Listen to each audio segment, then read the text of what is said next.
Good evening, everybody. Today I'm going to be looking at a little bit of algebra. I've had some requests for people who wanted a little review on how to solve some equations, and so although there are many ways to solve an equation like the one we see right here, I want you to have some definite steps to consider if you're not sure where to start off. So, where would I begin?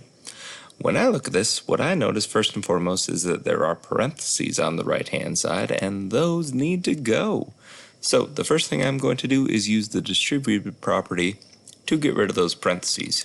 You might recall that this means that we're going to multiply both of the things inside the parentheses by the number on the outside, which in this case would leave us at 8 plus 20x on the right-hand side. Notice, however, that nothing on the left has changed yet at this point. Now that I'm done with my parentheses, I can move on and I can start looking for like terms on each side of the equation. Remember, you're just going to look at one side of it at a time.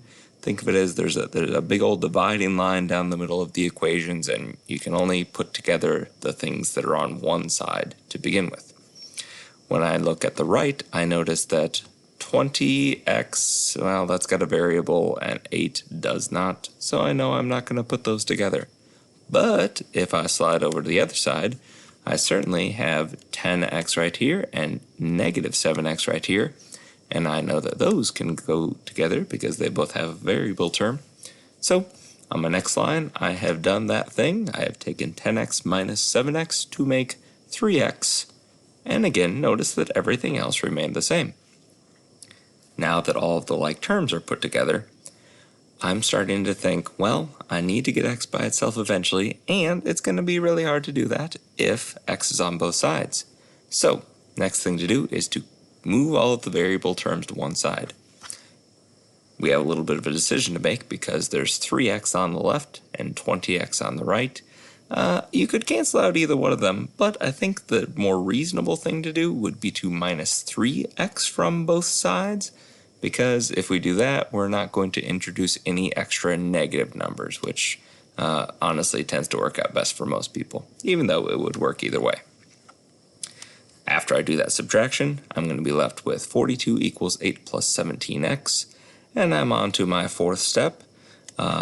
Basically, we're at a two-step equation right now. I know a lot of people are good from here, but just as a reminder, I've got this 8 left and the 17 left. It is much easier to get rid of the thing with addition or subtraction. First, that plain old number 8, since it's positive, we need to subtract 8 from both sides to make it go away. That will leave us with 34 equals 17x. Very last thing, I know this 17 has to go, and because that is technically multiplication, 17 times x, if there's no symbol in between, my last step is going to be to divide both sides by the number next to x, because multiplication and division, they are inverse operations and they cancel each other out. So if I divide both sides by 17, this 17 is going to go away and leave us with plain old x. And on the other side, 34 divided by 17 equals 2. And we're done here. But let's look at one more real fast. So, in this equation, which might look familiar if you've been solving things in a triangle lately, you know that number 180 seems to keep coming up. What am I going to do first here? Well, let's see. Step 1, distributive property. No parentheses, not going to worry about it. Move on to step 2. So I'm looking for like terms, and I see probably a couple sets, actually. There's, let's see here, 4x, and then there's a negative x and a positive 5x. Those can all go together. And also, negative 14 and positive 45 and negative 3. Those can all go together. When the dust settles there, that's going to come out to be 8x plus 28. Double check my math with a calculator if you like, but yeah, keep in mind the negative numbers, it's like you subtract those away, positive numbers, add them together. Let's see what comes after that. Move all the variable terms to one side. No, I think we're pretty well set there. 8x is already by itself over here. So on to the next step, undoing addition or subtraction.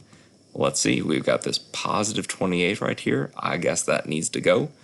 And again, to cancel out a positive number, we're going to subtract 28 from both sides. That will leave us with 8x equals 152. And as per last time, I have this 8 times x right here. The thing to do to make that go away is divide both sides by 8. We're going to end up at x equals 19.